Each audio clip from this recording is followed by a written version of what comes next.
el mundo que viene después de la pandemia, tiene un invitado muy especial, que es Enrique Dans, profesor del IE Business School de Madrid. Pero antes de presentar formalmente a Enrique, quisiera presentarles a Sebastián Benz, que es socio de la Reinvial y quien saludará a sus clientes de la Reinvial y a todos los participantes. Adelante, por favor, Sebastián. Muy buenas tardes. Bueno, ya me presento yo, mi nombre es Sebastián Benz. Quiero dar una especial bienvenida a este seminario de empresas familiares, a nuestros clientes y todos los participantes. Esperamos que el seminario pueda aclarar algunas dudas sobre los cambios tecnológicos que han surgido de esta pandemia. Así que muchas gracias por su asistencia online y espero que sea esta charla de utilidad para todos. Así que los dejo nuevamente con John Martínez para que presente a nuestro expositor que nos acompañará el día de hoy. Gracias, John. Muchas gracias, Sebastián. Y entonces ahora sí quiero presentarles a Enrique Dans.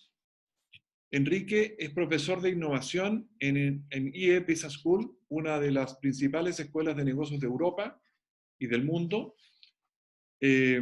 Comenzó a trabajar en el IE en el año 1990, tras licenciarse en Ciencias Biológicas por la Universidad de Santiago de Compostela. Bueno, primero hizo un MBA en el IE y luego se doctoró en UCLA, en la Universidad de California, en Los Ángeles, en Sistemas de Información, y desarrolló estudios postdoctorales en la Harvard Business School. En su trabajo como investigador, divulgador y asesor, estudia los efectos de la innovación tecnológica sobre las personas, las empresas y la sociedad en su conjunto, además de su actividad docente y como Senior Advisor en Innovación y Transformación Digital en el IE Business School. Enrique es profesor además visitante en la Universidad de Oxford, en el Reino Unido, desarrolla labores de asesoría en varios startups y compañías consolidadas, y es colaborador habitual en numerosos medios de comunicación nacionales e internacionales en temas relacionados con la red y la tecnología, y escribe diariamente desde el año 2003 en su página personal, enriquedanz.com, una de las más populares del mundo sobre innovación en lengua española. Su último libro, que acaba de ser publicado, es Viviendo en el Futuro. Y precisamente de eso vamos a hablar hoy día. Vamos a hablar del mundo que viene después de la pandemia. Nuestro programa es comenzar con Enrique, que nos va a hablar aproximadamente una charla de 45 minutos, una hora, y luego ustedes podrán, o durante la charla podrán hacer las preguntas y comentarios, pero abajo, en su barra de abajo o de arriba, en su pantalla, van a ver que hay una sección que dice preguntas y respuestas. Por favor, hagan sus preguntas ahí y yo se las voy a pasar a Enrique en el horario que va a ser aproximadamente a las 6 de la tarde. Queremos terminar puntualmente a las 6. Bueno, ya tenemos 260 personas en la conferencia, esperamos que llegue incluso más arriba, así que tenemos un público fantástico para dar la bienvenida a Enrique Dans. Adelante, Enrique. Muy buenas tardes, saludos a todos.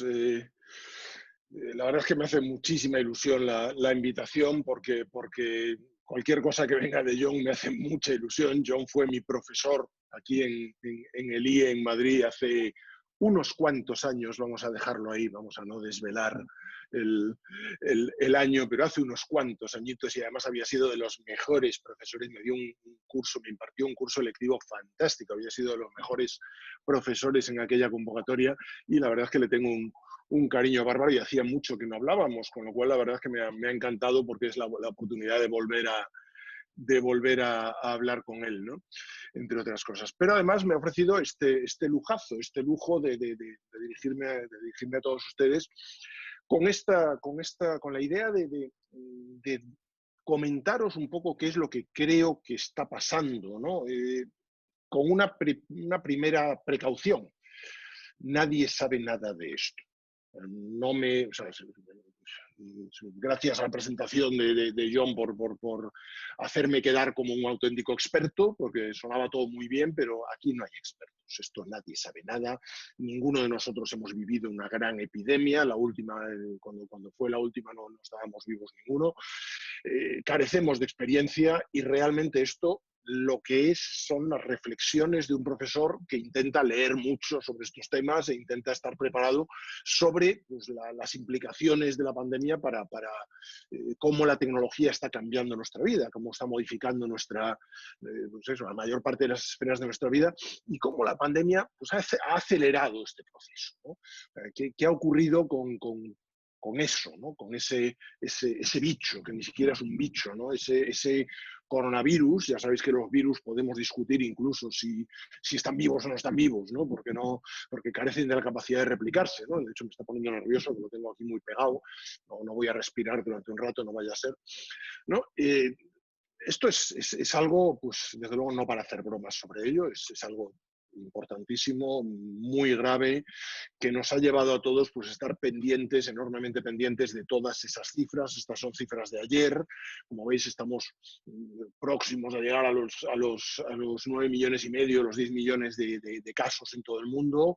Estamos cerca del medio millón de fallecimientos, de decesos. Es así de preocupante y de impresionante, ¿no?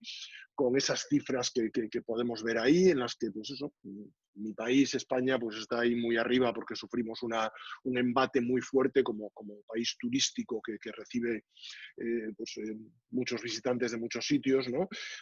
Chile está desgraciadamente también ascendiendo y bastante alto en ese desgraciado ranking de casos o de decesos. Nos ha realmente cambiado la vida. Nos ha cambiado la vida hasta un punto en el que mucha gente empieza a decir que echa de menos, ¿no? Febrero. Lo que quiere es rebobinar y volver a febrero, pero claro, no se puede hacer. El viaje en el tiempo todavía no existe. Si alguien lo encuentra, que me lo diga, porque no me importaría, pero no se puede viajar en el tiempo.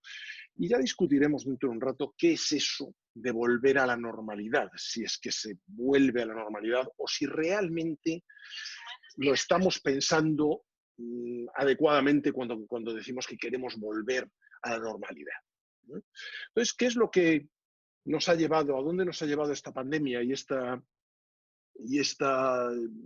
serie de cuestiones, ¿no? Pues nos ha llevado fundamentalmente a muchos experimentos. El primer experimento es muy curioso, es esto, ¿no? Es cómo nos hemos sentido cuando de repente vemos nuestras ciudades completamente vacías, o casi completamente vacías, según como sea la intensidad del confinamiento. España ha sido uno de los países, con Italia, que más seriamente se ha tomado el confinamiento. No lo digo por ser español ni por presumir de nada, sino porque tanto Google como Apple han publicado estadísticas, utilizando las geolocalizaciones de los celulares, han publicado estadísticas sobre cómo sobre cómo ha sido el seguimiento de esos confinamientos, y el de España ha sido brutal. Nos hemos detenido prácticamente todo, y la gran noticia en todos los telediarios, en todos los noticieros, todos los días era: y en este sitio hay un loco que se ha saltado el confinamiento y que caminaba por la calle, y era como una noticia, no era que, o sea, era algo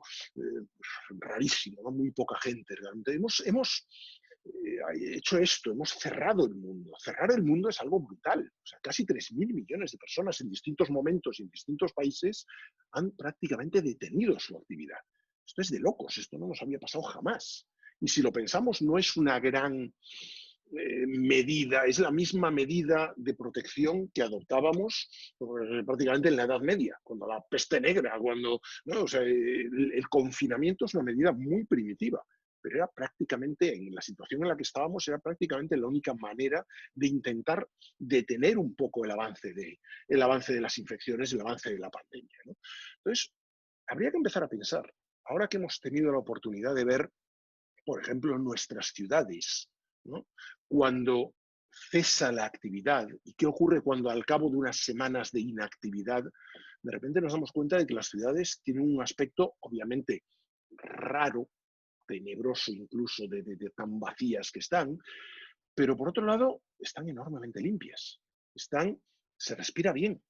El horizonte, uno mira al horizonte y se ve todo, se ve lejos, se ven las cordilleras lejanas, ¿no? Es curioso, o sea, ¿hasta qué punto podríamos pensar en una pandemia como una oportunidad, con todo lo frívolo que puede sonar llamar oportunidad a algo tan desgraciado que mata a casi medio millón de personas, no, pero como una oportunidad para repensar las ciudades, ¿no? O hasta qué punto tenemos que darnos cuenta de que realmente la pandemia nos lleva a darnos cuenta de lo peligroso que era el entorno en el que vivíamos. Y me refiero fundamentalmente al hecho de que el 90% de las personas en el mundo respiran aire que está más contaminado, que está por encima de las recomendaciones que hace la Organización Mundial de la Salud. Es así de duro. Y esto es algo que nos lleva muchos años poniendo en peligro, ¿no? O sea, si nos fijamos, lo podríamos ver, hay páginas que nos permiten ver en qué situación está el aire en nuestras ciudades.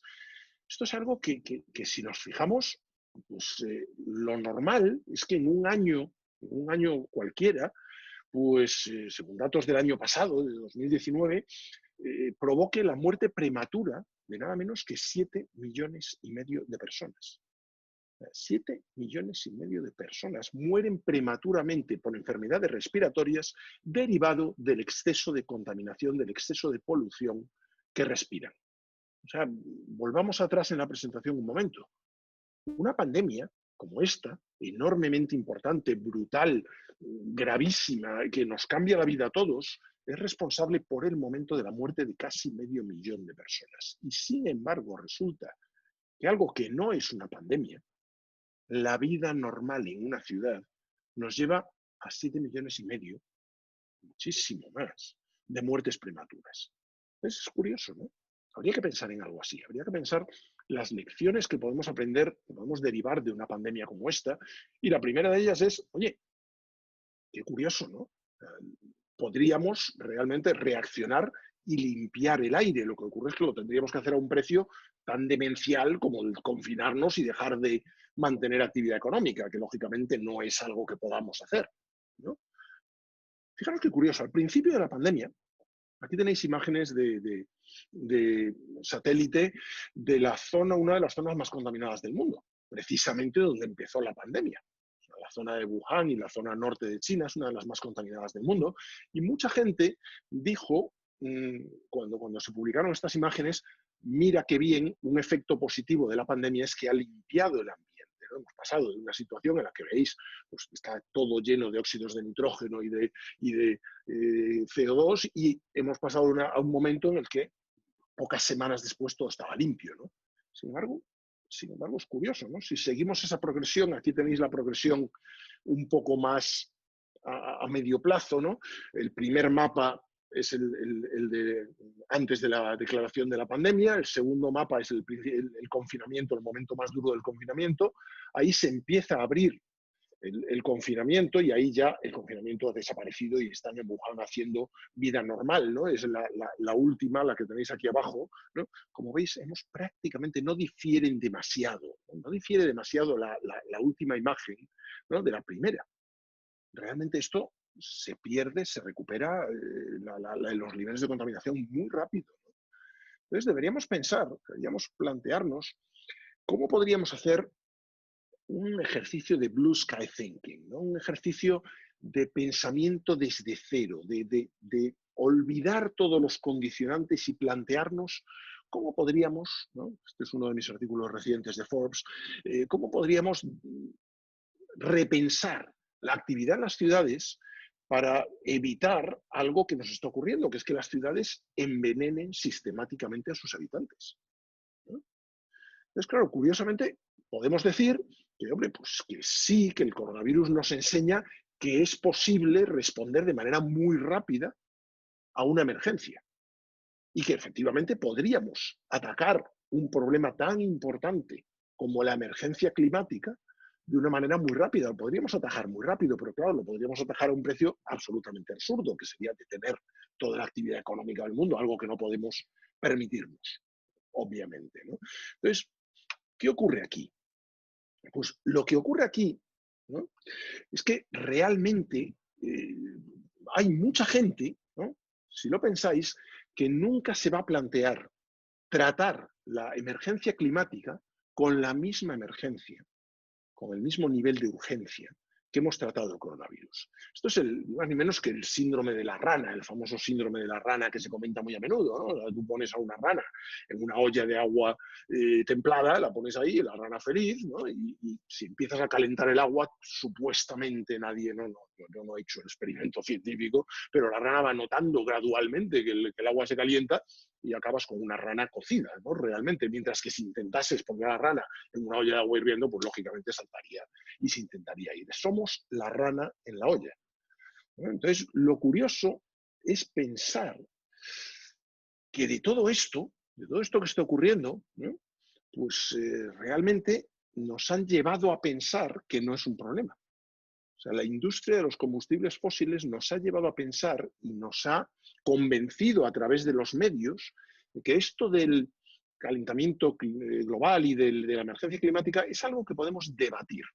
De hecho, ha surgido ya, o sea, fijaros en la participación, ya hay alguien diciendo, sí, pero es que la contaminación del aire en realidad más del 50% se debe al uso de carbón y leña. Sí, efectivamente, son combustibles fósiles como otros, ¿no? Pero realmente la propia pandemia nos ha llevado a darnos cuenta de lo que ocurre cuando eliminamos la circulación de vehículos, cuando detenemos la actividad, ¿no? Y hemos comprobado, efectivamente, que el detener la circulación de vehículos limpia enormemente las ciudades. No podíamos tener una prueba más tangible de todo esto, ¿no? Entonces, ¿qué ocurre? Que pensar que la emergencia climática es debatible nos lleva a un pequeño detalle sin importancia, que el 97% de los científicos opinan que no. Y los científicos no opinan, los científicos prueban. Los científicos han comprobado perfectamente que esa parte de ahí, de la curva, es lo que es.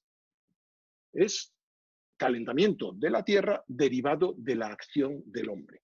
Derivado de la acción del hombre quiere decir que cualquier teoría que escuchéis sobre las manchas solares, sobre la deriva geológica,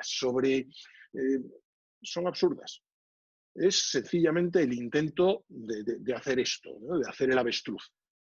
Y hacer el avestruz es algo, hombre, los avestruces además no entierran la cabeza en la arena, es otro mito más, es otro mito como ese que dice que son las manchas solares o es algo contra lo que no podemos luchar. No es muy productivo. Realmente tenemos que darnos cuenta de que estamos luchando contra una pandemia. Esto me recuerda enormemente un chiste, seguro que la mayoría de vosotros leéis The Economist como yo y el columnista, el viñetista habitual de The Economist, Cal dibujó una viñeta hace muy poco, hace unas semanas o un mes y medio, algo así, en la que pintaba a dos púgiles en un cuadrilátero, ¿no? un humano con aspecto humano y el otro era pues, del mismo tamaño que el humano, pero con la cabeza la forma del coronavirus, ¿no? Con sus spikes, con sus estos, ¿no? Pegándose ahí duramente, como una presunta batalla de igual a igual, y fuera del ring, fuera del cuadrilátero, esperando otro púgil muchísimo más grande, muchísimo más fuerte, muchísimo más robusto, en el que en su remera, en su camiseta ponía emergencia climática. Ese es el verdadero enemigo. En realidad, esto de la pandemia es un asalto, es un pequeño asalto comparado con lo que puede venir. Y lo que nos ocurre en este momento es que ahora mismo más norteamericanos que nunca entienden el cambio climático. Esto es un artículo que os recomiendo, es de una investigadora que se dedica a estudiar por qué diablos se están muriendo las secuoyas, las enormes coníferas que llevan ahí muchísimos años, ¿no? que parece que llevan ahí, pues eso, desde el principio de los tiempos. Muchas de ellas, pues eso, tienen cientos o miles de años y se están muriendo. Y se está muriendo ¿por qué? ¿No? Y en este artículo muy reciente, esta investigadora dice, pues sí, en este momento más norteamericanos que nunca ya afirman entender el cambio climático. 7 de cada 10 creen que efectivamente es real. Esto no quiere decir que sean capaces de entender que es debido a las cosas que ellos hacen, a sus propias acciones, a las acciones del ser humano, y mucho menos que sean capaces de plantearse que pueden hacer algo. La inmensa mayoría de ellos, el 70% de ellos, no estarían dispuestos a invertir ni $10 al mes, que es lo que vale una suscripción de Netflix, para pensar en combatir el cambio climático, ¿no? Con todo lo que esto conlleva. Pues habría que plantearse qué es lo que ocurre aquí, ¿no? O sea, por qué las empresas, las empresas petroleras, las empresas de explotación de petróleo, han tenido en realidad un impacto mucho más importante del que previamente pensamos, desde luego mucho más importante del que pensábamos hace pocos años. Por supuesto, la tecnología de los combustibles fósiles es responsable en gran medida de habernos traído a donde estamos. Estamos en el momento, pues uno de los momentos, el momento culminante de la civilización humana, la mayor productividad, el mayor bienestar. Somos mucho más altos, más guapos, más rubios y de ojos más azules que hace 100 años. Y vivimos más y mejor. Pero, por otro lado, nos ha llevado a una situación de insostenibilidad.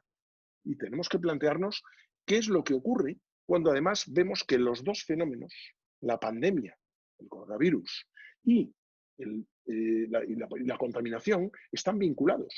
Es decir, cuando nos damos cuenta, según los estudios muy recientes, de que efectivamente, si tú has vivido o vives habitualmente en una zona de elevada contaminación, con niveles de contaminación elevados, es más probable que si contraes el coronavirus tengas efectos severos, ¿no? Tengas más problemas. ¿Qué ocurre? Pues que efectivamente hay una correlación entre las dos cuestiones.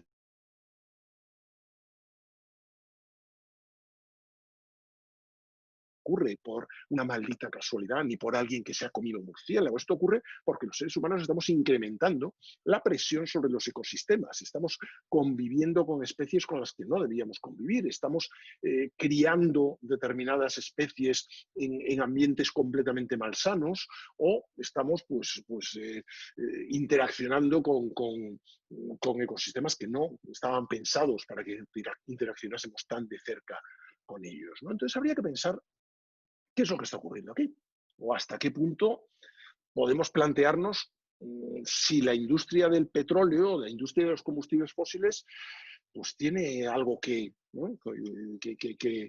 ¿Cómo diseñamos su futuro, ¿no? De hecho, esa misma industria lo ha pasado muy mal, porque lógicamente en un confinamiento hemos dejado de consumir muchos de sus productos, hemos interrumpido en gran medida la actividad industrial o una buena parte de la actividad industrial, hemos interrumpido el transporte. ¿Qué ocurre? Pues que, lógicamente, esta industria lo está pasando muy mal. Y cuando esta industria lo pasa muy mal, llegamos al punto en el que ocurre algo que no había ocurrido nunca, que los precios del barril de petróleo caigan por debajo de cero, se hagan negativos. Esto, por supuesto, no quiere decir, sería muy simplista, es muy simplista pensar que tú vas a llegar a un sitio, a un campo de petróleo, te vas a llevar un barril y además te van a dar dinero por ello. No quiere decir esto, estamos hablando de contratos de futuro en un mercado altamente especulativo, ¿no? Pero ¿a dónde nos lleva algo así?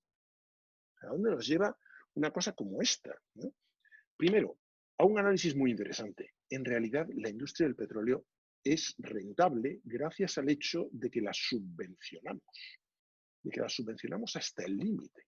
Los bancos hasta ahora se peleaban por dar dinero, por prestar dinero a la industria del petróleo. Y de hecho ahora empezamos a encontrarnos con que hay una corriente, y esta noticia tiene una carga política indudable que no es momento de discutir, ¿no? Pero, no tiene todavía ningún tipo de viso de realidad, pero con una corriente de pensamiento que dice, oye, las empresas petroleras han bajado tanto de precio que podríamos plantearnos que los gobiernos, que sus respectivos gobiernos las comprasen para ir cerrándolas gradualmente. Curioso, ¿no? Porque claro, las propias empresas petroleras no van a pensar en cerrarse, ¿no? ¿Y qué ocurre si no piensan en cerrarse? Pues que si explotamos todo, si sacamos debajo de la Tierra todo el petróleo que hay en ella, pues la vida en este planeta no es viable. Si alguien quiere ver un artículo interesantísimo, este es muy reciente, es el artículo dedicado a lo que ocurrió ese día en particular, ¿no? En el que los precios del barril de petróleo cayeron por debajo de cero y cómo era como un auténtico teatro en llamas del que todo el mundo quería escapar, ¿no? Si os gustan los mercados de capitales, la inversión, etcétera, es un artículo francamente interesante que te lleva a darte cuenta de cómo de especulativo es un mercado en el que realmente la inmensa mayoría de las personas que participan en él jamás en su vida han puesto la mano encima de un barril de petróleo. Ni lo han visto ni lo han olido, seguramente más que cuando rellenan su coche, ¿no? su automóvil. Entonces, ¿qué ocurre aquí? Lo que está ocurriendo es que realmente nos damos cuenta de que muchísimo, todos los años, muchísimo dinero está siendo reconducido, ¿no? En Estados Unidos son 5 trillones, o sea, 5 billones según la notación que utilizamos en Europa o Latina casi siempre, ¿no? 5 millones de dólares en subsidios que están siendo entregados a la industria del petróleo simplemente para evitar que la industria del petróleo deje de funcionar y detenga la actividad. Lógicamente, la actividad de la industria del petróleo no puede parar. No es simplemente culpable, es la que responde a nuestra demanda, a la demanda de nuestras industrias o de nosotros mismos, ¿no?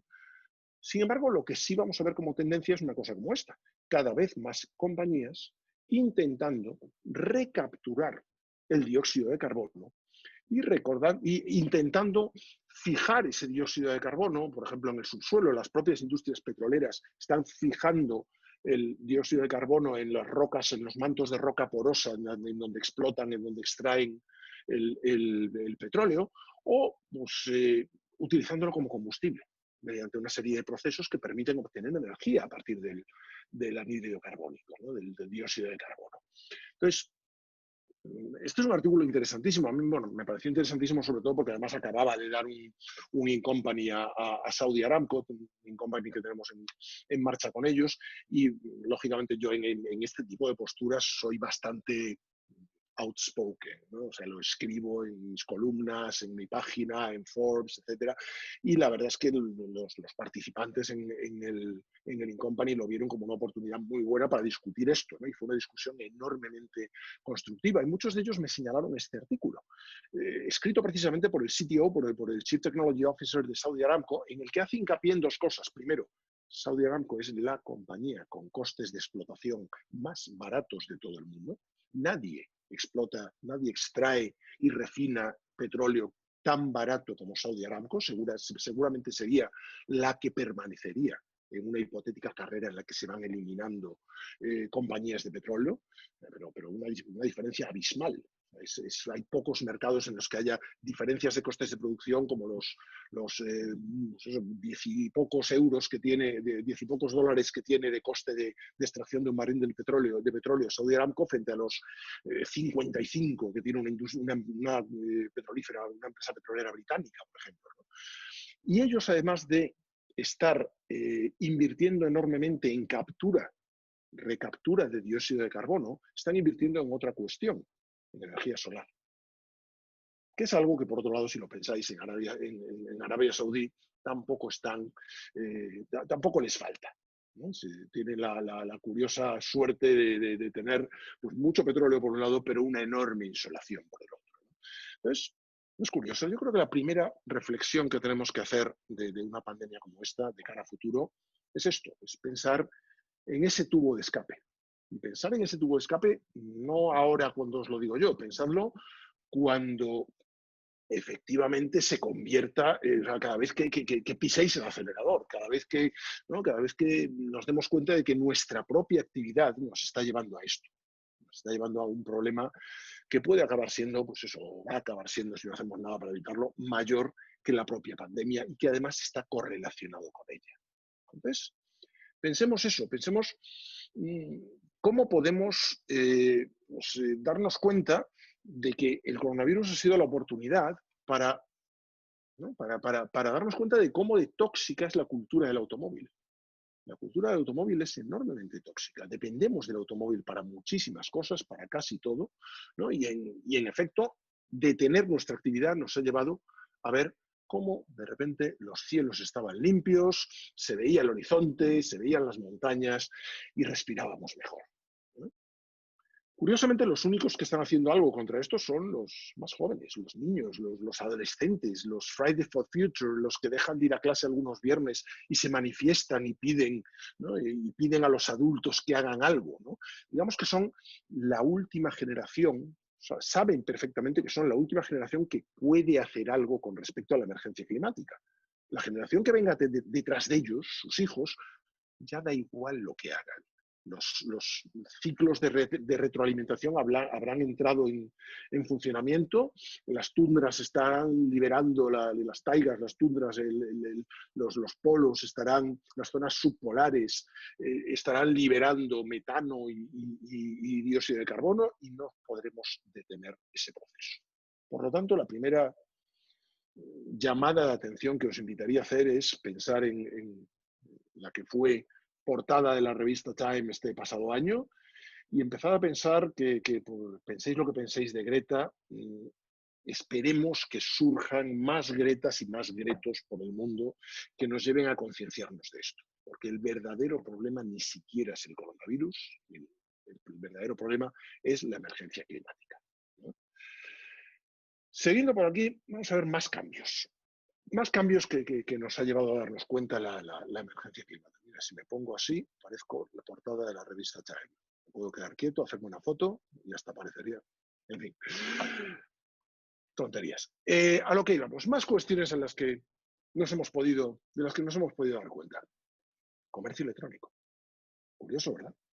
Seguro que todos aquellos de vosotros que ya normalmente recurríais al comercio electrónico para abasteceros de muchas cosas, lo habéis hecho durante la pandemia. De repente, durante la pandemia nos dimos cuenta de que ir a un supermercado era casi temerario, que era un entorno cerrado en el que con o sin mascarilla estabas conviviendo con un montón de gente de la que no sabías nada.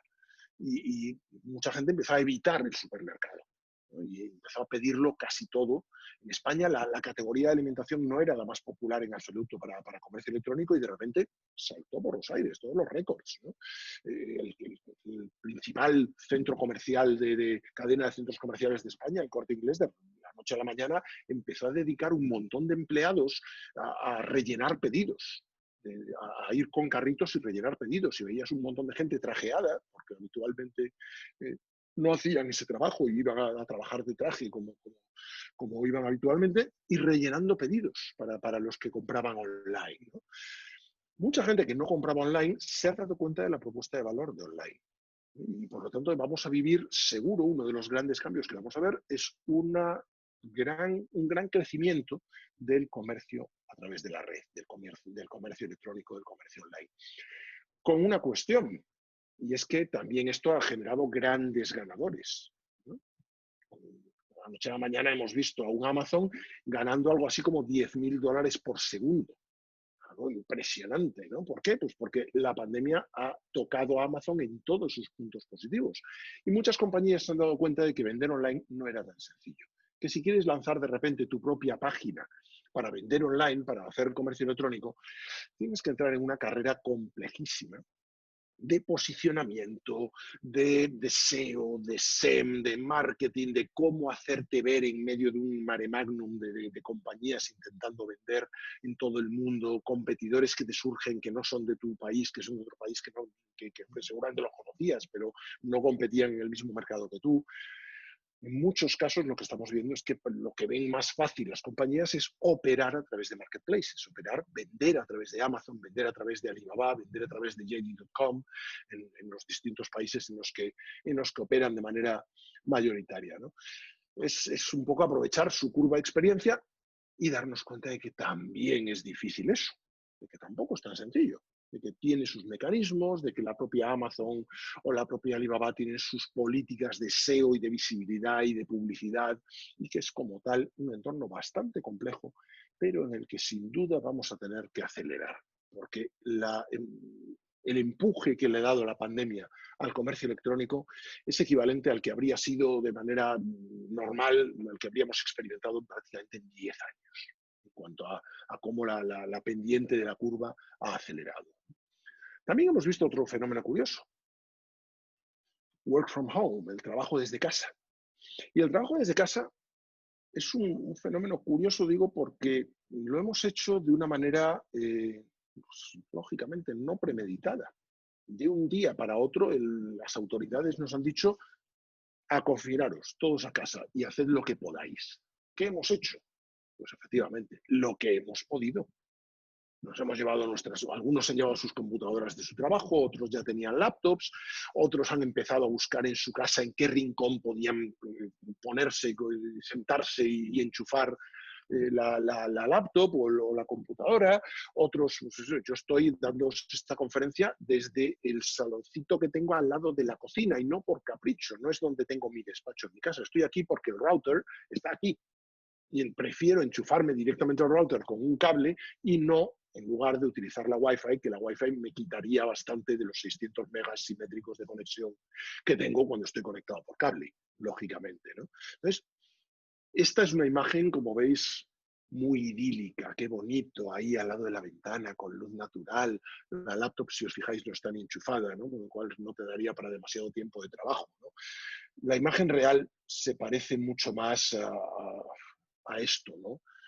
Personas intentando trabajar desde su casa, seguramente en el mismo espacio, en el mismo espacio, en un piso a lo mejor no demasiado grande, en un departamento pues, en el que las zonas para trabajar no son demasiado cómodas, donde tienes una persona hablando por teléfono mientras la otra está en una videoconferencia y el niño intenta afilar su lápiz haciendo un ruido de mil demonios. No ha sido fácil. Esta idea de trabajar desde casa no ha sido sencilla. Y no ha sido sencilla. ¿Por qué? Pues fundamentalmente porque lo hemos hecho en modo emergencia. Y hacerlo en modo emergencia es eso, es haz lo que puedas. A lo mejor tenemos que pensar, dado que, según los informes que empiezan a circular, la experiencia no ha sido mala, tendremos que pensar cómo optimizar esto y cómo en nuestras compañías, ¿no? La audiencia que tengo el lujo de tener hoy, en muchos casos son personas que tienen sus propias compañías o que incluso las han fundado, ¿no? Empresas familiares, empresas que dependen muchísimo en su cultura de lo que vosotros hagáis, ¿no? Entonces, ¿qué ocurre? Pues que nos hemos dado cuenta de que cuando a tus trabajadores les permites trabajar desde casa, lo que ocurre es que funcionan. Es que se puede confiar en ellos. Es que los procesos funcionan, siguen funcionando e incluso que en algunos casos se vuelven más productivos porque les eliminas el tiempo del commuting, el tiempo que pasaban metidos en un atasco, sentados en su coche, en su auto, con las manos en el volante, escuchando la radio como lo más productivo que podéis hacer, ¿no? Entonces, ¿qué ocurre? Que tenemos que empezar a plantear cómo aprovechar una pandemia para aprender de esto. Este es un modelo que me parece muy interesante. Este modelo está creado por Matt Mullenweg. Matt Mullenweg le tengo un cariño bárbaro. Bueno, este es Matt Mullenweg. Tiene ahora 30 y tantos años, 32 años, si no me equivoco.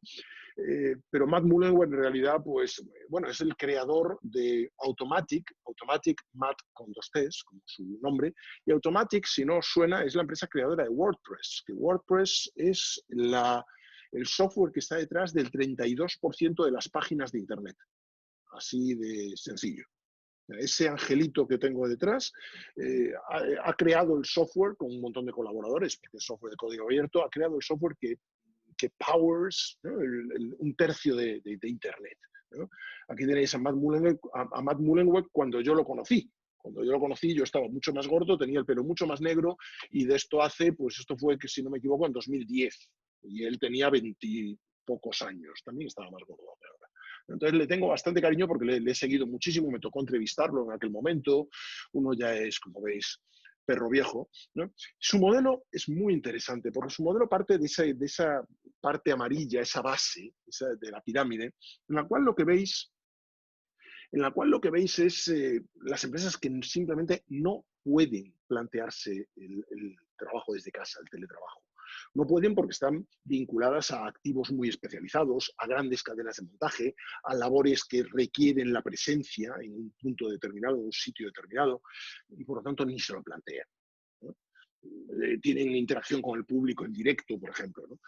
A partir de ahí ya empezamos a aumentar, a crecer en los niveles, ¿no? Y cuando empezamos a crecer en los niveles, si os fijáis, el nivel 1 es el nivel en el que la compañía no hace nada deliberadamente para convertirse en remote friendly, para convertirse en amigable al trabajo desde casa. No hace nada.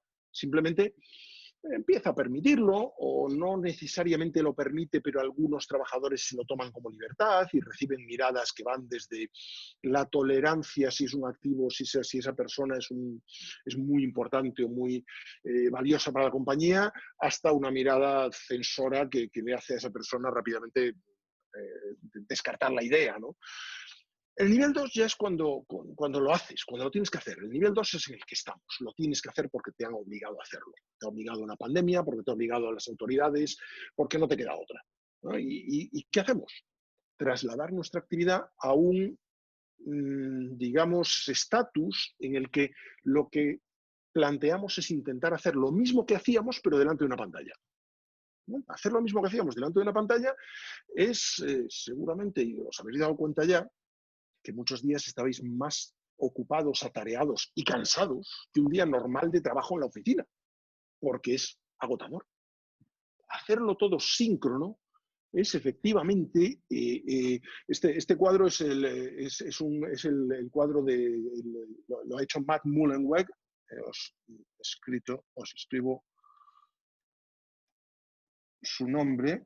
Matt Mullenweg es el creador de WordPress y su página web, si no me equivoco, es tan sencilla como esta, matt.doublet, porque como lleva muchos años, a pesar de que era un chaval cuando empezó Internet, pues se reservó un dominio tan bonito como ese, ¿no? Entonces, si vais a ma.wt, encontraréis este modelo, encontraréis una explicación de su modelo y la verdad es que su página personal es francamente recomendable. Es una persona francamente recomendable de seguir, ¿no? Y escribió esto al principio del confinamiento, los 5 niveles del trabajo distribuido, de autonomía del trabajo distribuido, ¿no? El nivel 3 es cuando ya nos empezamos a dar cuenta de que podemos dar un paso más y decir, oye, ¿y si le decimos a nuestros trabajadores que se tomen la licencia de trabajar desde casa como primera opción? Y que solo vayan a su oficina, a su despacho, a sus headquarters, a su edificio corporativo, cuando de verdad lo consideren necesario. En este nivel están ya los Google, Facebook, la gran mayoría de las grandes empresas tecnológicas. ¿Qué le han dicho a sus empleados? En Amazon, quedaros en casa.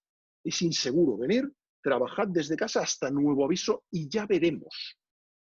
Los trabajadores de Twitter, los trabajadores de Square y de otras compañías tecnológicas, directamente su CEO les ha dicho, a partir de ahora podéis trabajar desde casa, siempre y cuando no estiméis que sea necesario venir. No me gustaría estar en el negocio del real estate, en el negocio inmobiliario, en el centro de una ciudad hoy en día, porque una gran mayoría de empresas se van a dar cuenta de que de repente les sobra muchísimo espacio de oficinas, porque muchos de sus empleados han comprobado que no solo pueden trabajar desde casa, sino que lo hacen mejor, ¿no? Entonces nos vamos a encontrar con esa paradoja, con que en muchos casos muchas compañías van a decir, oye, pues no se trabajaba mal así, aprendamos de esta situación y cuánto me ahorro por el hecho de no ofrecer parking a todos aparcamiento a todos mis trabajadores, o reducir el espacio de oficina y remodelar la oficina para que sea un sitio hospitalario para estar en él socializando, no para trabajar. Para trabajar generalmente te irás a otro sitio. Y seguramente no tendremos espacios dedicados, oficinas dedicadas con nuestro nombre en la puerta. Tendremos espacios abiertos en los cuales tú llegas, te sientas, si ese día pasabas por ahí o por la razón que sea, quieres estar en la oficina. Y si no, estarás ya no desde casa, donde te dé la gana, en el Starbucks o en un hotel porque estás en otro sitio, ¿no? Pero seguimos subiendo y si seguimos subiendo es el nivel 4. Y el nivel 4 es cuando ya te das cuenta de que además hay mucho más que síncrono.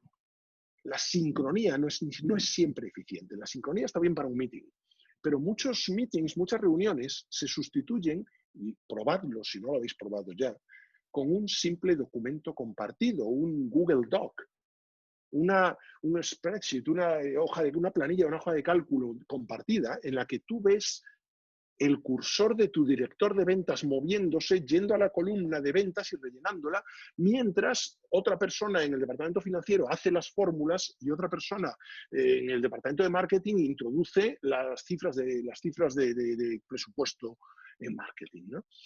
O un documento en el que se va construyendo entre los distintos participantes y ves los cursores de distintos colores moviéndose por el documento como si fueran abejitas. Si alguien no ha probado, no ha tenido esa experiencia, de verdad que la pruebe.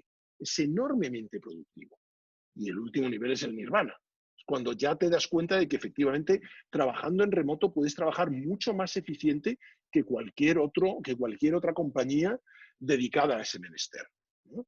Entonces, es un modelo que os recomiendo darle una pensadita porque a mí me ha parecido muy interesante, muy curioso, ¿no? Entonces, otra tendencia o contratendencia es las compañías que, este es un artículo también bastante reciente mío en Forbes, en el cual las compañías que utilizaban el micromanagement. Y el micromanagement, esa vigilancia obsesiva del trabajador como si fuera un loro en su hombro para ver si está trabajando o no, cuántas horas dedica, ¿no? Cuánto tiempo pasa sentado en su silla, ¿no? Esos directivos que no están seguros si compran horas de silla u horas de intelecto, ¿no? Y que en muchos casos, cuando esos empleados se han ido a trabajar desde su casa por imperativo legal, ¿qué han hecho? Pues les han instalado software en sus computadoras para saber cuánto tiempo pasan delante de ellas.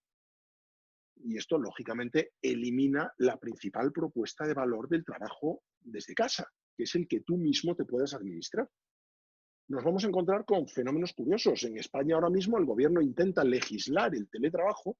Es posible que sea necesaria una cierta legislación para impedir abusos. Pero si tú me obligas a que cada vez que me siento delante de la computadora para trabajar tenga que indicar que estoy trabajando y si me levanto al baño tengo que indicar que me levanto al baño, eso no va a funcionar.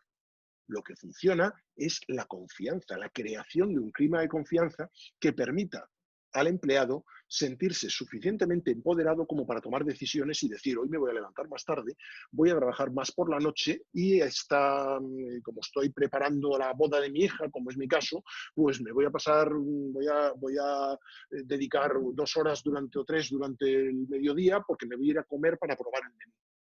Y lo puedo hacer porque soy igual de productivo o más manejando yo mismo mi propia agenda, siempre y cuando no entre en conflicto con las actividades síncronas, ¿no? Esto ya es un paso más allá, el desprendernos del micromanagement, ¿no? Siguiente, o sea, pensemos que hemos vivido el mayor experimento de trabajo desde casa que podíamos haber vivido en toda nuestra vida, ¿no? Y que por lo tanto deberíamos aprender de eso. No aprender de eso sería una pérdida. Otras empresas se van a dar cuenta de que trabajar de esa manera les permite, por supuesto, acceder a un pool de talento mucho más amplio, sin el condicionante de que tengan que estar en el mismo Santiago o en el extrarradio, pueden estar en cualquier lugar del mundo, ¿no? WordPress Automatic es una empresa enormemente productiva porque ficha el talento allá donde el talento está y pueden trabajar de manera completamente productiva. Otra empresa con la que colaboro, BigML, una empresa de Machine Learning, hace exactamente lo mismo. Es tan difícil encontrar buenos expertos en Machine Learning que la compañía no puede intentar decirles, ya que te he encontrado, vente a Corvallis, Oregón, que es donde está mi sede. No, eso sería demencial. Muchísima gente no quiere irse a una ciudad como Corvallis en Oregón, ¿no? Por muy bonito que sean sus great outdoors que dicen allí, ¿no? Pero no es la ciudad en la que yo seguramente me quiero ir a vivir. Entonces, pues, ¿qué ocurre? Que puedes reunir un pool de talento gracias a esta idea de trabajar cada uno desde su casa y Dios en la de todos, ¿no? Otra cuestión que seguro va a cambiar, la sanidad.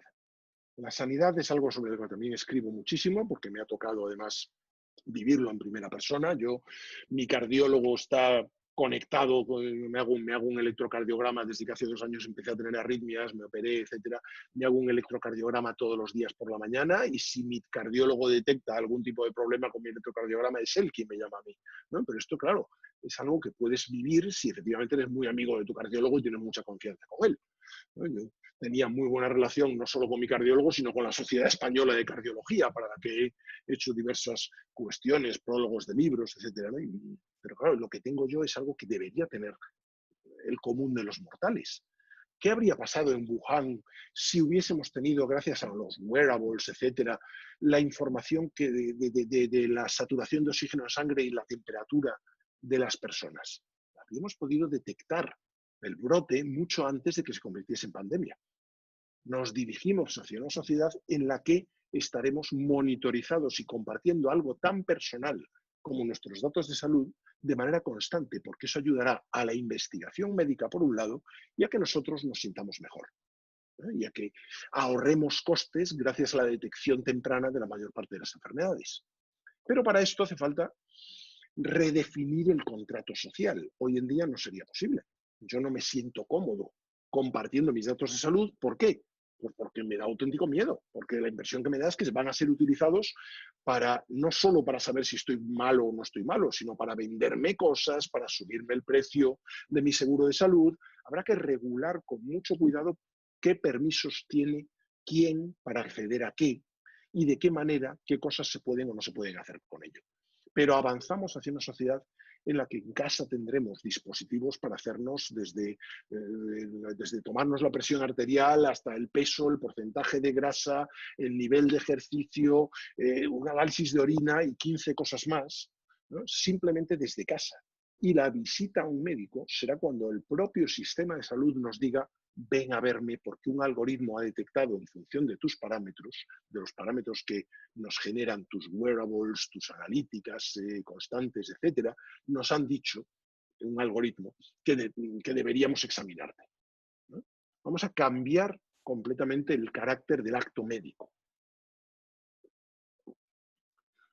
Un acto médico no va a ser nunca una cita para que un médico simplemente te vea y te encargue unas pruebas, unos análisis o te extienda una receta. Eso no tiene sentido, eso no aprovecha el potencial del facultativo. El facultativo es un personal altamente especializado, al que deberíamos utilizar como tal, no para una absurda tarea administrativa que podría hacer cualquiera, ¿no? Entonces avanzamos hacia un sistema de salud que tendrá en cuenta que las pandemias, desgraciadamente, son pues, cada vez más probables si no cambiamos nuestra forma de actuar, y que ese peligro tiene que ser atajado. ¿Ves? Más cuestiones, pues la importancia de darnos cuenta de lo que ha ocurrido en la educación.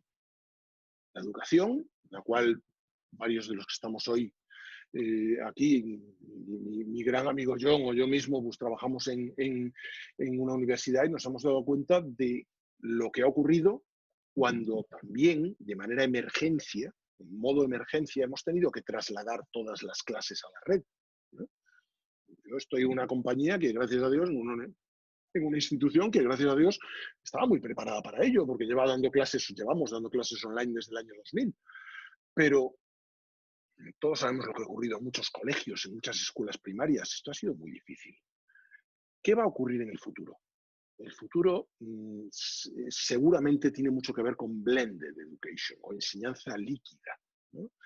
Nos vamos a encontrar durante mucho tiempo con situaciones en las que no vamos a poder llenar nuestras aulas porque es necesario mantener una cierta distancia social, en el que muchas personas no van a poder acudir a una clase física porque a lo mejor tienen síntomas reales, están infectados con el coronavirus o no, o simplemente tienen un resfriado, ¿no? Una gripe, una cosa así, pero tú no vas a poder de repente estornudar en medio de una reunión porque todo el mundo te va a mirar como si fueras un terrorista, ¿no? Un apestado.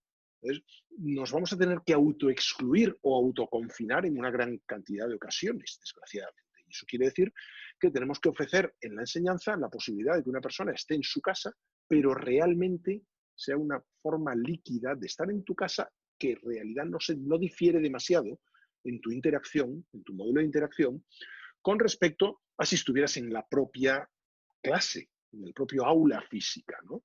Y podrás intervenir, participar en discusiones, etcétera, ver desde distintos puntos de vista con distintas cámaras, el profesor te podrá ver cuando pidas la palabra, etcétera, etcétera, ¿no? Entonces, yo creo que son cuestiones que tenemos que pensarlas, porque es un poco la misma situación que ha experimentado el trabajo, ¿no?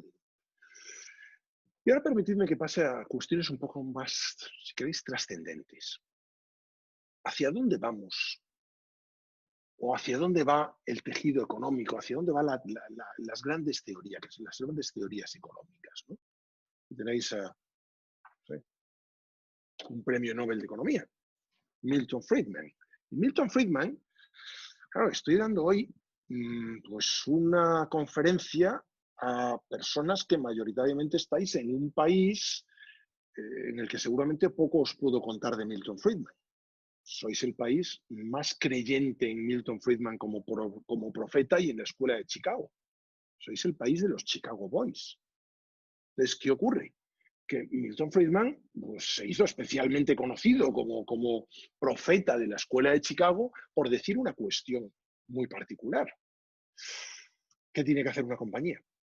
Generar valor y dárselo al accionista, ¿no? Así de sencillo. Y esa idea, esa esencia del capitalismo neoliberal nos ha llevado a una cuestión que a lo mejor tenemos que empezar a discutir.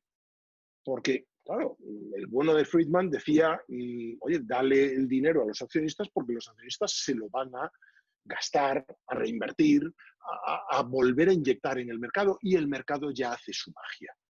¿Qué ha ocurrido? Curioso, ¿no? Que el mercado no ha hecho su magia. Y que hemos llegado a un punto en el cual cuanto más riqueza y más tecnología se genera, más crece la desigualdad. Y a medida que crece la desigualdad, lo que ocurre pues es que llegamos a situaciones completamente absurdas, como que 42 personas en el mundo tengan más posesiones, más valor, más riqueza que los 3.700 millones que están en la parte inferior de la distribución, ¿no? Y esto, pues espero que no penséis que viene hoy aquí un españolito a contaros cosas que vosotros sabéis muy bien, pero nos ha llevado a lo que nos ha llevado. Yo no voy a intentar explicaros lo que ha ocurrido ahí, ¿no? No voy a intentar... ¿No se escucha? ¿No se me oye? Falla. ¿Está fallando el sonido? Sí, se oye, ¿Me... se oye. Perfecto. Se oye perfectamente. Muchísimas gracias. Veía alguien en el... Entonces, ¿qué ocurre? Pues que lógicamente no voy a intentar explicaros lo que ha ocurrido ahí, pero seguramente tiene mucho que ver con lo que está ocurriendo ya no en Chile. Mucha gente dice que realmente lo que ha ocurrido en Chile es que, bueno, a partir de aquella alianza entre la Chicago University y la Católica de Chile, pues lo que empezó a ocurrir es que es el país que realmente ha internalizado mejor y de manera más purista, ¿no?, el capitalismo neoliberal y la escuela de Chicago. Y eso ha llevado a la situación que ha llevado y a lo que precisamente a finales del año pasado la propia Business Roundtable, el gran lobby en el que están las grandes compañías norteamericanas, ¿no?, ha dicho básicamente que esto no se puede hacer así, que no podemos simplemente pensar en el accionista, que tenemos que pensar no en el shareholder, sino en el stakeholder, que no podemos dar solo beneficios a nuestros accionistas, que tenemos que dar beneficios a nuestros trabajadores, a nuestros proveedores, que nuestros proveedores tienen que tener unas condiciones razonables, que tenemos que dar beneficios a la sociedad o incluso al medio ambiente. Y si os fijáis, llevando esto a su extremo, llega BlackRock, el mayor fondo de inversión del mundo, y dice que no va a invertir, que va a dejar de invertir en aquellas compañías que no tengan clara su estrategia de inversión con respecto a cuestiones como el cambio climático, el llamado stakeholder capitalism, ¿no? Estamos moviéndonos en un cuestionamiento del capitalismo neoliberal, ¿no?, pretendiendo de verdad, genuinamente despolitizar esta idea, ¿no?, en el que ese cuestionamiento nos lleva a decir, oye, ¿y si lo que estamos haciendo es evolucionar con indicadores erróneos? ¿Qué es lo que obsesiona a los políticos de todo color? Cuando un político llega al poder, lo primero que le obsesiona es esto, es el Producto Interior Bruto, ¿no?, el Gross Domestic Product. ¿Y si el Producto Interior Bruto fuese un mal indicador, un producto del simplismo?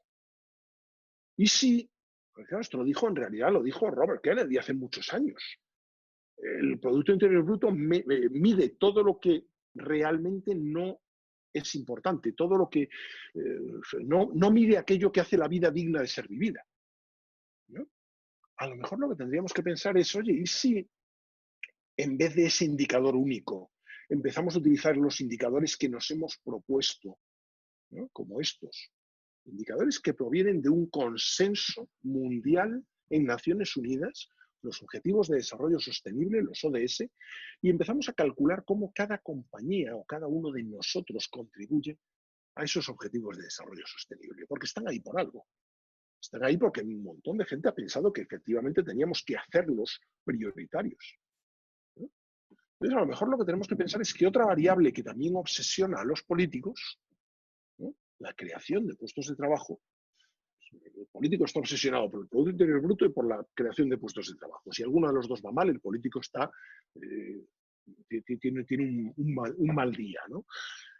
Pues, ¿qué está ocurriendo con la creación de puestos de trabajo? ¿Hacia dónde está actuando el vector tecnológico? Es curioso, ¿no? Hacia la eliminación de puestos de trabajo. Que sí, que se pueden crear otros puestos, que ahora a lo mejor estamos formando a más ingenieros de datos o científicos de datos y a menos operadores de una máquina que sabemos que dentro de poco estará robotizada. Pero no es suficiente. Lo sabemos. Y de hecho esto nos trae a colación un anuncio de hace bastantes años, de hace más de 2 décadas, un anuncio de IBM en el que había 2 personas viendo una obra y una excavadora en la obra, y una de las personas le dice a la otra, mira, si no fuera por esa excavadora, ahí habría 15 personas o 14 personas, 12 personas con palas trabajando. Y ahora esas personas no tienen trabajo, ¿no? La otra simplemente le contesta, oye, pues si es por eso, no te preocupes, quítale las palas a las 12 personas, dale cucharillas de café y en vez de darle trabajo a 12 personas, le darás trabajo a 200. Claro, pero no sé si esto es la forma de hacerlo, ¿no? De hecho, esto es lo que nos lleva, es un libro que os recomiendo de David Graeber. ¿Qué vamos a crear? ¿Bullshit jobs? ¿Trabajos basura? ¿Trabajos absurdos? Entonces, a lo mejor lo que tenemos que trabajar, ¿no? Lo que tenemos que trabajar es en la idea de que una sociedad que progresa debería ser una sociedad que impide que los que viven en ella caigan por debajo del nivel de la pobreza. Y fijaros que una discusión que antes se consideraba altamente política, pues a lo mejor se está despolitizando también. La discusión en torno a la renta básica incondicional. Esto antes siempre venía o del lado izquierdo del espectro político, gente que decía hay que eliminar la pobreza, vamos a darle dinero a todo el mundo, o del lado más liberal que decía vamos a reducir el papel del Estado al mínimo y que en vez de darnos subsidios y de calcular un subsidio para cada uno, le damos a todo el mundo lo mismo y me sobra un montón de gente en el Estado, ¿no?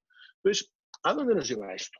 Esto nos lleva a una situación en la cual pues, lo que vemos es que esa idea se está haciendo cada vez más popular. E incluso algunos demócratas norteamericanos la están introduciendo en el debate político. Y estamos hablando de Estados Unidos, no de un país comunista. ¿Qué tiene de interesante? Pues que cuando tú no das subsidios condicionales, sino que das el mismo dinero a todo el mundo, el suficiente para salir del entorno de la pobreza, no creas estigmatización. Y al no crear estigmatización, ¿qué ocurre? Pues aquellos que le das dinero y no lo necesitan, lo devuelven en forma de impuestos. Entonces, se está convirtiendo en una discusión mucho más neutral en lo político y que mucha gente ha pensado, oye, pues ante una pandemia, pues es la única manera de asegurarnos que los más desfavorecidos no tienen problemas de subsistencia, no caen por debajo del nivel de la pobreza, ¿no? Eso os quería dejar un poco con este tipo de reflexiones. Básicamente, mi idea ha sido pues, que después de la pandemia no tenemos que pensar en volver a la normalidad. Tenemos que pensar en una normalidad diferente, en cómo recuperar una normalidad que mejore lo que ya teníamos. No volvamos a febrero, redefinamos la sociedad que queremos montar, ¿no?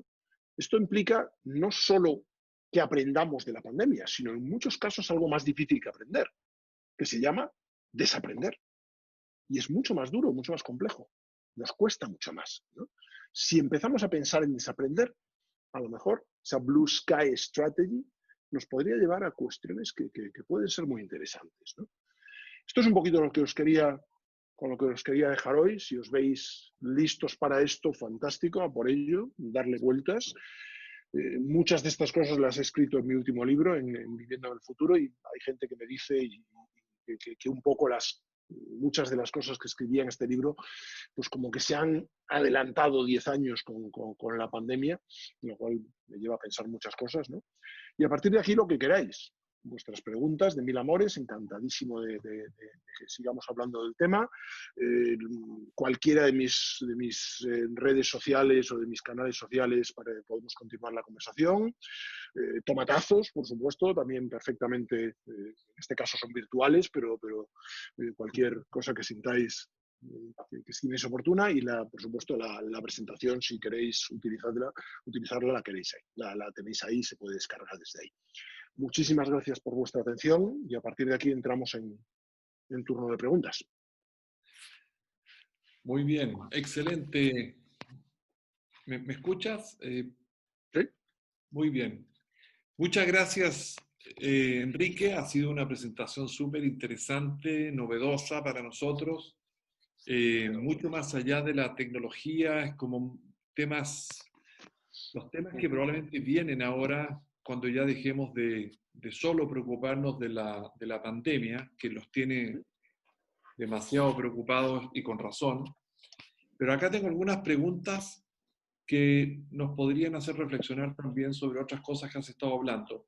Voy a ir leyendo las preguntas y tú las vas contestando, por favor, si es posible brevemente para que alcancemos a ver todas. ¿Me escuchas bien?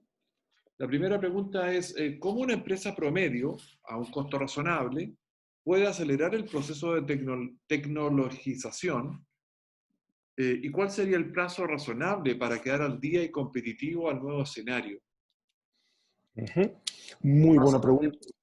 Sí, dice que el que hace esta pregunta dice también pasa por cambios en el tipo de colaboradores necesarios para esa nueva etapa.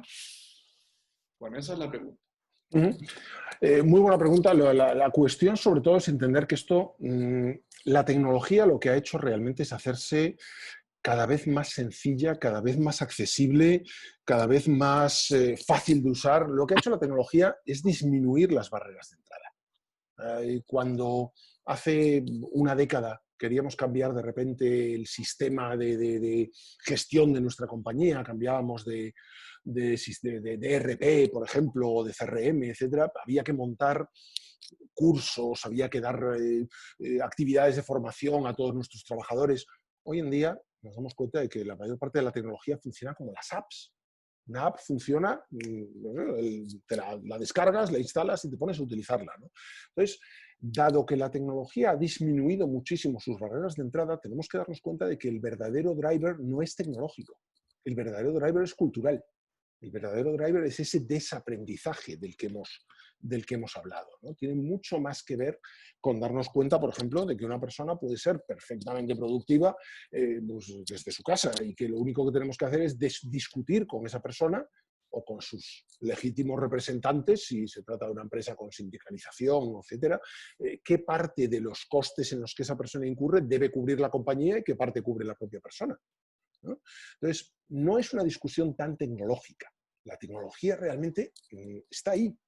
Si queremos vender online, pues la mayor discusión no será del software que debamos utilizar, sino si vendemos online a través de un marketplace o si vendemos online en nuestra propia compañía, en nuestra propia página corporativa, ¿no? Si te fijas, cada vez más la discusión no es tecnológica. La discusión es de otro tipo. Yo creo que esto es lo fundamental que tenemos que tener en la cabeza, que el cambio va a ser todo lo rápido que nuestra cultura lo permita.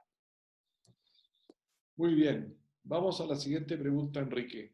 ¿Son las autoridades, o sea, los gobiernos y las organizaciones mundiales, las responsables de realizar los cambios necesarios para eliminar lo que dijiste tú, los combustibles fósiles y la contaminación que estos producen? Por ejemplo, normativa que incentive las energías limpias y castigue las fuentes de contaminación. No son los únicos responsables, sin duda. El político no se diferencia tanto de las personas, de sus ciudadanos. Los ciudadanos votan a sus políticos porque se parecen a ellos, generalmente, o porque ellos creen que se parecen a ellos, ¿no? Y los eligen como representantes por esa misma cuestión. El político no va a hacer nada si no existe una presión. Y la presión surge cuando la sociedad quiere ir en una dirección determinada. ¿Qué ocurre? Que hay cosas que hay que incentivar. Aquí en mi país pues acaban de firmar un decreto para dinamizar el mercado de la automoción y el decreto que se ha firmado incentiva la adquisición de nuevos vehículos, pero incentiva la adquisición de cualquier nuevo vehículo. Es una enorme pérdida de oportunidad, porque lo que tendría que incentivar hoy en día sería el vehículo eléctrico. Incentivar un vehículo de gasoil o gasolina no tiene ningún sentido. ¿Por qué un político firma un decreto así? Pues porque tiene detrás de la nuca soplándole a la patronal de la industria automovilística y porque no hay suficiente presión entre los ciudadanos, porque muchos ciudadanos todavía no saben, no se han dado cuenta, no tienen ni idea de cómo funciona un vehículo eléctrico. Creen que solamente les puede llevar a pocos kilómetros, creen que es más caro simplemente o creen que no se dan cuenta de la mayor parte de sus ventajas. ¿Qué ocurre? Pues que temporalmente hay que incentivarlo. en no mucho tiempo no habrá que incentivarlo, porque las energías limpias, la magia que tienen es que ya son más baratas que los combustibles fósiles. Con lo cual, el mercado va a actuar y no vamos a tener que crear incentivos artificiales. Pero, desgraciadamente, no tenemos tiempo. Entonces, lo que habría que pedirle al político es que, o bien por presión de sus ciudadanos, o bien por presión internacional, acelere ese ciclo. Y de hecho, ya que hablaste de vehículos eléctricos, la siguiente pregunta que hace uno de los participantes es eso. ¿Cómo ves el mercado de vehículos eléctricos? ¿Es realmente posible que en un plazo mediano reemplace a los vehículos a gasolina y ayude a solucionar el problema de la contaminación? Sin duda va a ocurrir. O sea, lo que está pasando es que los vehículos eléctricos, la magia que ha tenido una compañía en concreto, que no es que haga magia, Elon Musk no es un mago y Tesla no es una empresa mágica, pero Elon Musk, que sí es un mago de algo, es de darse cuenta de las economías de escala. Y donde ha invertido es en una compañía que explota dos tecnologías, ¿no? Las placas solares y las baterías, que están sujetas a enormes economías de escala. Cuantas más baterías fabricas, cuantas más placas solares fabricas, más barato es fabricar la siguiente. Entonces, ¿qué ocurre? ¿Qué ha conseguido Tesla? ¿No? Lógicamente no pretende que todos nos compremos un Tesla, porque tiene un precio pues, todavía bastante elevado. Lo que pretende es que nos demos cuenta de que el mejor vehículo fabricado en la historia de la humanidad es un vehículo eléctrico, el Tesla Model S, ¿no? Dentro de su gama, ¿no?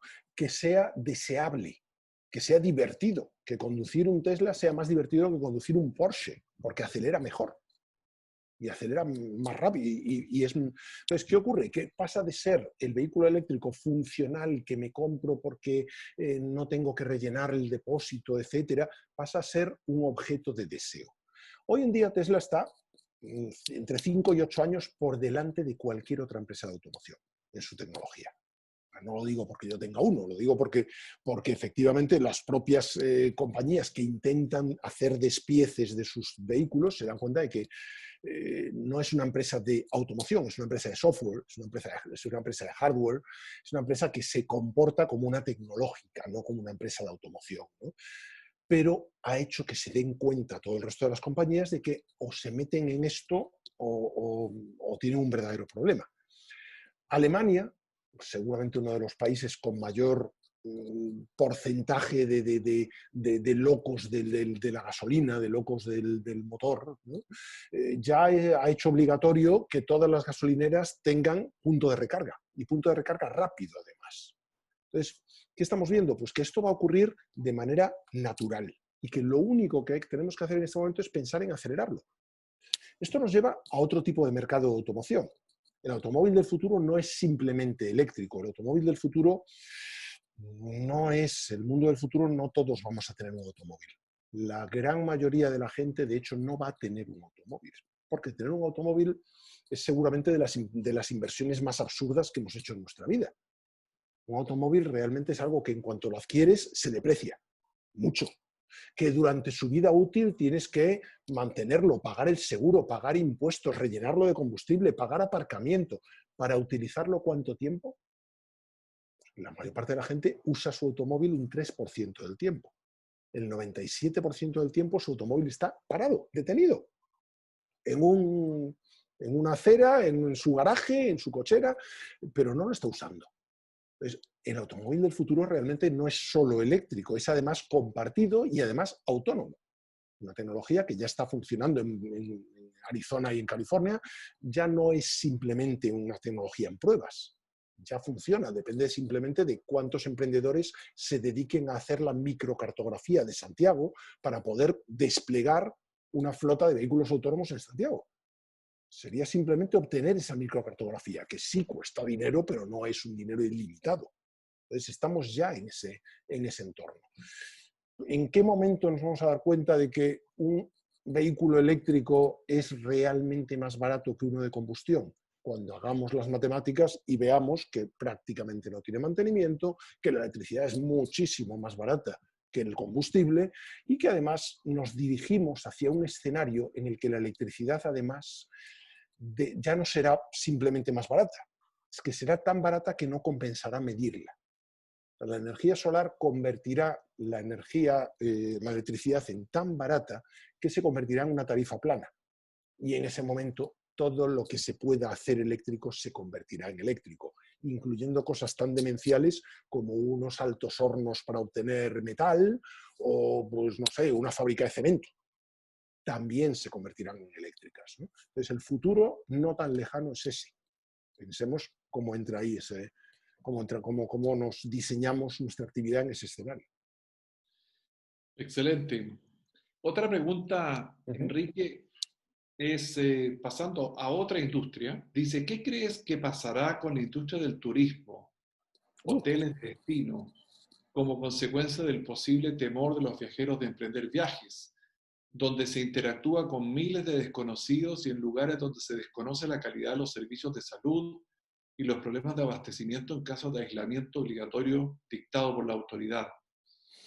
Esa pregunta no solo es muy buena, sino que además está hecha en el momento estratégico, en el momento perfecto para hacerla, porque ahora mismo lo que nos estamos dando cuenta, claro, aquí en España es la gran discusión. Todos sabéis que España es un país que depende enormemente del turismo, es una de las grandes potencias turísticas, y como tal, pues lo que hemos hecho es abrir lo antes posible, lo antes que o sea, en este momento tenemos incluso la paradoja de que ni siquiera somos recíprocos. Un inglés puede venir a España, a pesar de que en Inglaterra, en el Reino Unido, están fatal, mucho peor que en España en cuanto a la situación de la pandemia, ¿no? Sin embargo, un español no puede ir a Inglaterra sin pasar por cuarentena, ¿no? Y si un inglés pretende volver después de las vacaciones a su país, tiene que pasar por cuarentena también. Fijaos qué situación tan paradójica, ¿no? Bueno, igual los ingleses que están viniendo son los que tienen residencia aquí y vienen para un cierto tiempo, si no, no tiene sentido, ¿no?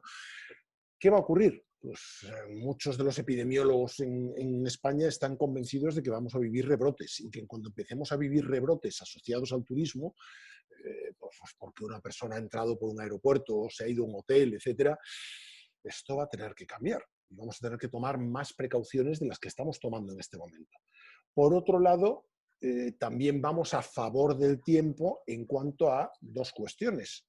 El desarrollo de las terapias, es decir, cada vez más vemos, pues en este momento todavía estamos en curva ascendente de infecciones, si os fijáis, todos los días vemos las cifras y son todavía muy preocupantes, ¿no? Sin embargo, estamos en curva a la baja de mortalidad, porque ya tenemos cierta idea de cómo tratar esta enfermedad. Cuando una persona ingresa a un hospital, la mortalidad ha descendido bastante, ya empieza a haber terapias adecuadas, ¿no? Y además estamos avanzando hacia el desarrollo de la vacuna, aunque estemos intentando, por supuesto, tomar ciertos atajos en las fases de testing, etc.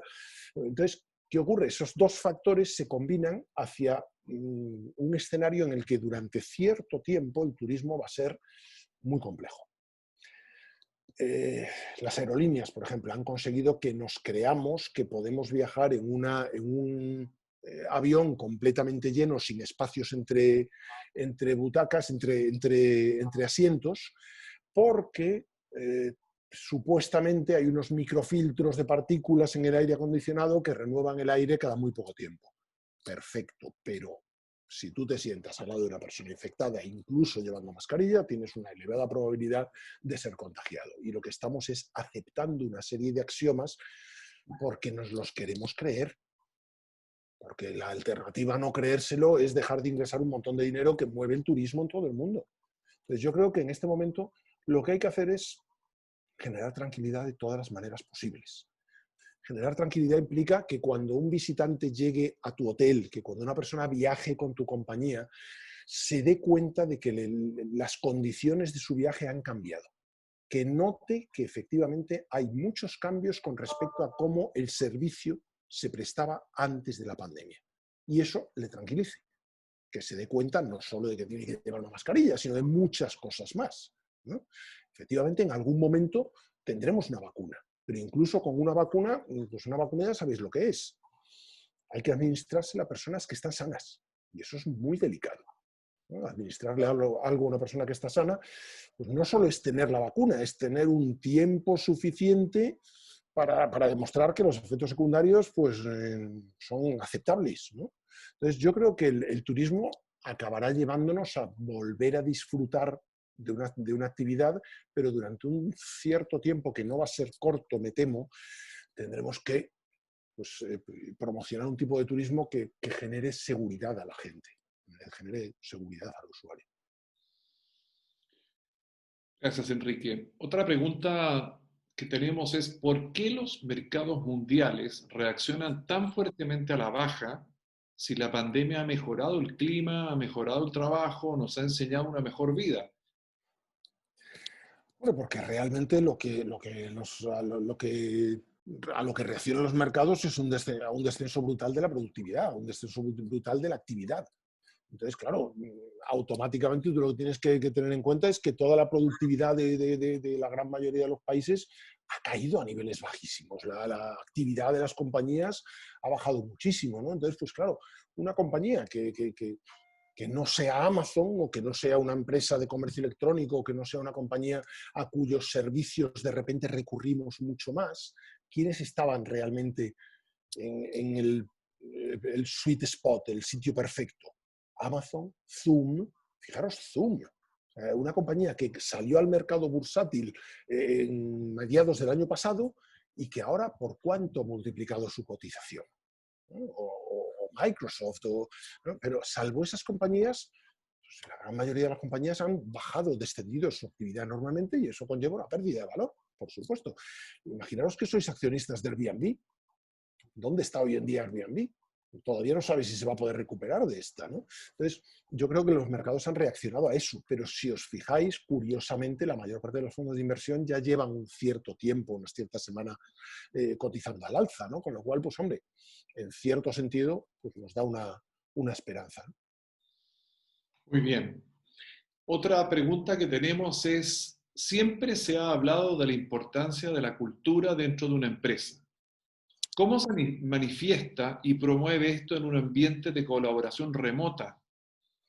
Muy buena pregunta. Tenemos, de hecho, una experiencia previa, o sea, a finales del siglo pasado, a finales de los 90, cuando empezamos a tener la posibilidad, gracias a la tecnología, de intercambiar archivos, enviar ficheros adjuntos, etcétera, tuvimos una oleada de compañías que intentaron hacer eso que en aquel momento se llamaba telecommuting, ¿no? El teletrabajo. Esa primera oleada de teletrabajo, yo cuando hice mi doctorado en California entre el 96 y el 2000, una de mis compañeras de doctorado efectivamente desarrollaba su tesis sobre telecommuting, ¿no? ¿Qué ocurrió con aquello? Pues que en muchos sentidos falló. Y en muchos sentidos falló porque generaba una falta de attachment. Ese trabajador al que enviabas a su casa perdía comunicación con la compañía, no tenía esa relación, ese preservar la cultura, era algo que en muchos sentidos fallaba. Y de hecho, vimos a principios de este siglo compañías que daban marcha atrás. Intentó dar marcha atrás IBM, intentó dar marcha atrás Yahoo, por ejemplo, cuando fue adquirida antes de ser adquirida, son compañías que se dieron cuenta de que simplemente enviar a la gente a su casa no funcionaba. Entonces, lo que se está proponiendo hoy en día no es enviar a la gente a su casa, es darle a la gente la opción de que por defecto pueda trabajar desde su casa, pero que siga encontrando un entorno acogedor cuando va a la oficina y que siga encontrando, de hecho, algunas razones para ir a la oficina, que algunas reuniones prefiera tenerlas en presencial, que utilice la oficina como sitio en muchas ocasiones para reunirse con clientes o para simplemente para hacer meetings, para tomarse una copa, confraternizar, ¿no? Esto va a generar un tipo de oficina, una estética de oficina completamente distinta. Si pensáis en compañías aparentemente muy vanguardistas como Google, hasta hace muy poco Google defendía que quería a los trabajadores en la oficina y por eso en la oficina les ponía un montón de atractivos para que quisieran ir. Si tú trabajabas en Google, querías ir a tu oficina porque en tu oficina tenías un sitio para lavar la ropa, un sitio donde dejar al perro.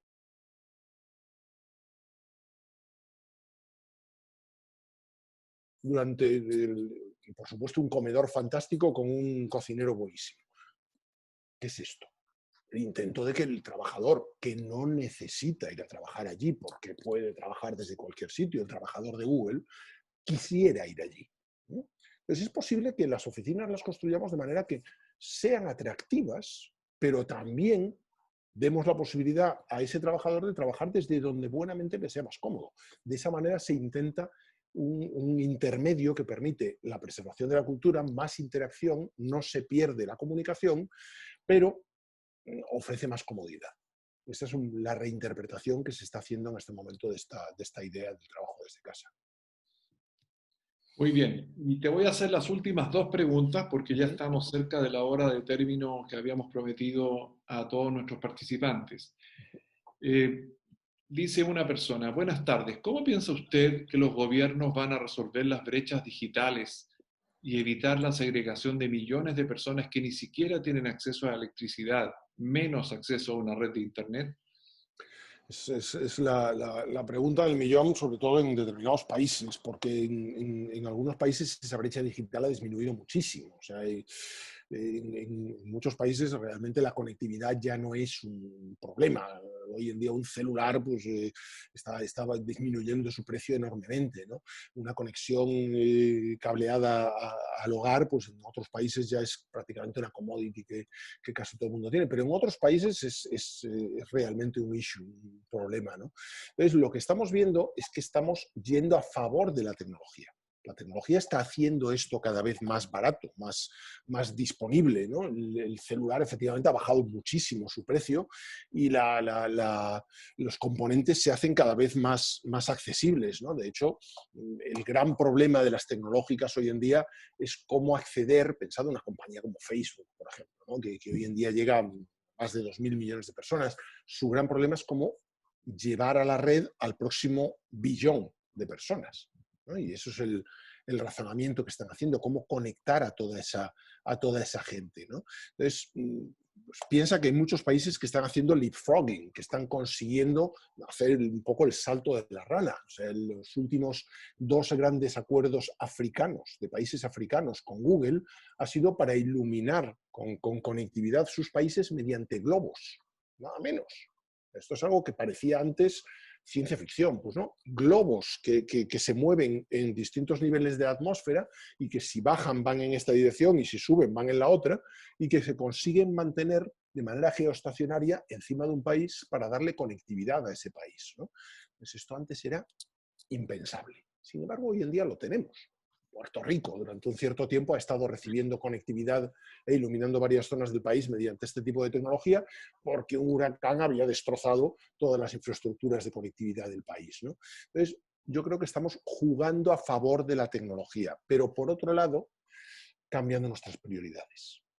Cambiar las prioridades quiere decir que para mucha gente la pandemia ha sido la señal clara de que una buena conexión en tu casa no es un lujo, ni algo que quieras para ver mejor Netflix. Es algo que necesitas porque tus hijos tienen que estudiar o porque tú tienes que trabajar. Y esto nos altera las prioridades de nuestro gasto. Entonces, en muchos sentidos, se va a convertir en algo que seguramente las autoridades van a tener que incluir en esos planes de ayuda. Muy bien. Bueno, hay muchas preguntas más, Enrique. Hay muchos comentarios a tu charla. Todo el mundo está encantado. Todo el mundo comenta qué buena la charla, qué buena la presentación. Hay algunos que a lo mejor comentan cosas que tú dijiste que no les gustó mucho, pero eso es normal y natural, es obvio, porque en algunos casos fuiste un poquito provocativo. Soy poco inofensivo, procuro ser poco inofensivo no solo en lo que digo, sino muchas veces en cómo lo digo. O sea, evidentemente no voy a pretender hablaros de lo que está pasando, por ejemplo, de las circunstancias en Chile o de tal, porque no voy a tener mejor conocimiento del que tenéis estando ahí, pero sí intento como mínimo aportar una perspectiva externa para que os... Por supuesto. dejaros una... ¿no? Y se valora mucho eso. De hecho, los comentarios de algunos que no están tan de acuerdo, a lo mejor alguno trabajaba en la industria petrolera o alguno tiene relación con ella, o a lo mejor algún otro no está tan de acuerdo con tu idea sobre el estallido social en Chile y cosas por el estilo que han comentado en las preguntas y en el chat. Pero en general, todo el mundo muy, muy contento y muy de acuerdo con lo que has comentado. Sebastián, no sé si quieres hacer algún saludo final a los participantes. Bueno, muchas gracias. Gracias, Enrique. Ya nos llevamos varias ideas para reflexionar. algunas de acuerdo, otras no, pero podemos reflexionar al respecto y sin duda han sido aportes fantásticos. Gracias, John, por la colaboración y a todos los asistentes. Realmente esperamos tener una tarde interesante. Así que en nombre de la Red Vial me despido y te dejo, John, para el cierre final y nos vemos en la próxima charla. Quién sabe si es que otra vez online, si es que ya nos podemos juntar, sea como sea, tendremos, como hemos hecho durante 15 años, algunas charlas interesantes para nuestros asistentes. Muy bien, muchas gracias, Sebastián. Y ahora vuelvo con Enrique. Enrique, Sí, ¿estás ahí? sí, Sí, antes de que te despidas tú también, voy a decir que la charla tuvo a 345 participantes en el momento peak, que es una cantidad enorme para una charla, porque está lleno de charlas en el mercado, pero esta tuvo un enorme interés de parte de la gente, así que te felicito, 345 en su momento peak, y en general estuvo sobre 320 casi toda la charla. Solo ahora se han ido descolgando algunos por tiempo en la parte de las preguntas, que es normal.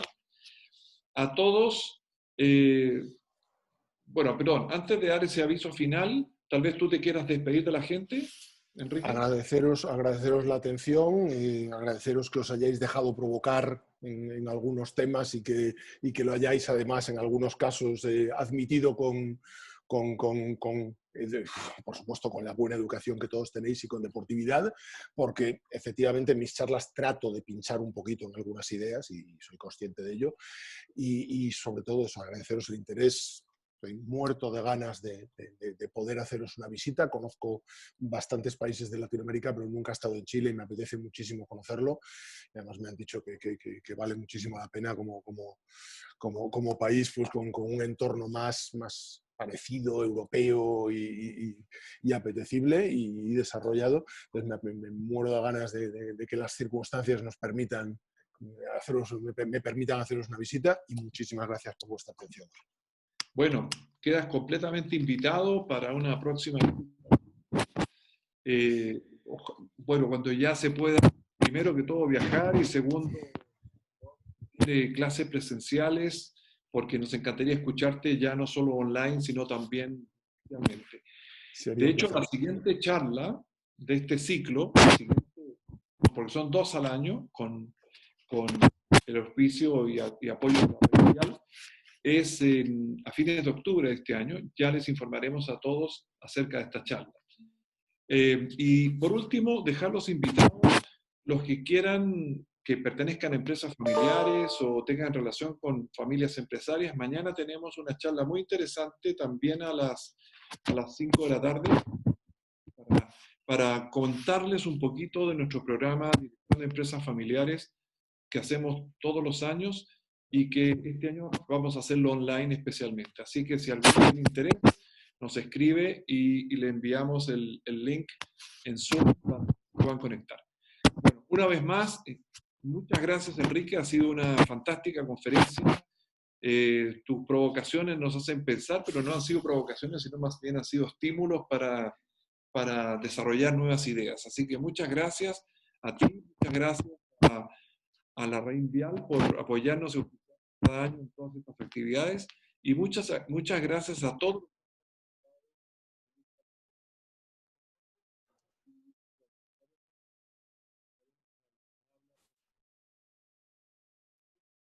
No, ahora mismo no te escucho.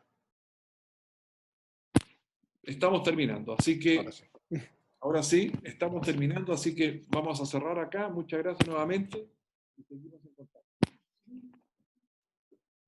Gracias a todos.